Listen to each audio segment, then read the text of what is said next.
আজকে যখন এই গণহত্যাকারী শেখ হাসিনার রায় ঘোষণা করা হয় ট্রাইব্যুনাল থেকে, তখন বিভিন্ন বিশ্ববিদ্যালয়ের 1000 শিক্ষক এই রায়ের বিরুদ্ধে তারা বিবৃতি দিয়েছে, যা অত্যন্ত নিন্দাজনক।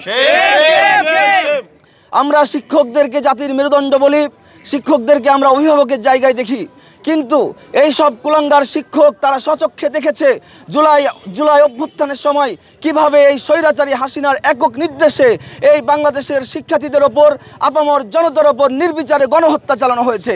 তারা এটা স্বচক্ষে প্রত্যক্ষদর্শী। তারপরেও তারা এরকম গণহত্যার প্রত্যক্ষদর্শী হওয়ার পরেও তারা এরকম একজন জঘন্য গণহত্যাকারীর পক্ষে আজকে অবস্থান নিয়ে বাংলাদেশের শিক্ষক সমাজের জন্য অপমানজনক একটা স্ট্যান্ড নিয়েছেন। এবং আমরা অনুরোধ করব, দাবি জানাবো, যেসব আওয়ামী ফ্যাসিবাদী শিক্ষকরা আজকে এই বাংলাদেশের ট্রাইব্যুনাল কোর্ট কর্তৃক রায়ের বিপক্ষে অবস্থান নিয়েছে, তারা যদি তাদের এই স্ট্যান্ড ক্লিয়ার না করে, তারা যদি তাদের অবস্থান ক্লিয়ারলি ব্যাখ্যা না করে, তাহলে এই জাহাঙ্গীরনগর বিশ্ববিদ্যালয়ের দরজা তাদের জন্য আজীবনের জন্য বন্ধ।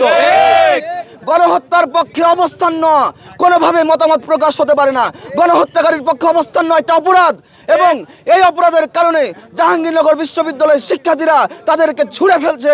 জাহাঙ্গীরনগর বিশ্ববিদ্যালয়ের শিক্ষার্থীরা তাদেরকে অবাঞ্ছিত ঘোষণা করছে।